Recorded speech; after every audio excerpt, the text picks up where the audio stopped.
Let's maximize this Spidey. Okay, before we get to the mods, I know it's going to be in the comments, why are you already modding a $50 figure? And I just want to say that this figure does everything it does that's advertised to do. And I think this figure is amazing for what it is. And of course, the value of a figure is all up to you. For me personally, as a huge Spider-Man fan, I find this is definitely worth $50. So I'm very happy with this purchase. And I just love modding and customizing my figures. So this is just something fun to do. And it just makes the figure that much better, right? So we're going to go ahead and do a couple different mods I came across on Instagram, some from some of my favorite customizers, and then some I just happened to stumble upon.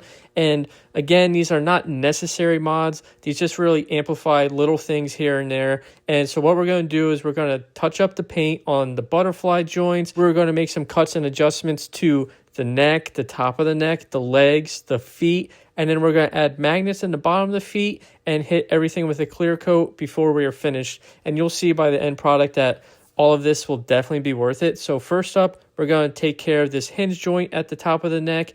And I saw this suggested, and you just take a little itty bitty chunk out of the top. As you see here, unfortunately, it did not focus. I apologize about that. But when we get the figure back on, now he can look even farther up. This is just incredible range. Like I said, the posability of this guy is insane. So next up is the feet. And as you can see here, he's got a really sharp edge. And so it makes it a little bit harder to stand on his tippy toes. So same thing, we're just going to take a little bit at a time. And as you see here, it's rounded off now because we cut off that sharp edge. And then you get toe articulation the other way as well. So another simple mod. And then we pop off the neck.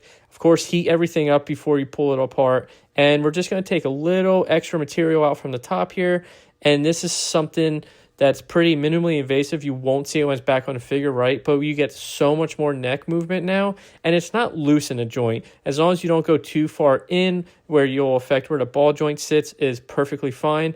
Next up, we're going to do the leg. Another really simple modification. We just shave a little itty bitty off right there, as you see. And altogether, this small adjustment makes a big difference because now his legs stay closer together in a static pose. Next up, we're going to put magnets in his feet. So I bought a magnet set from Amazon, just had a bunch of different sizes, and luckily one of the sizes fit in there.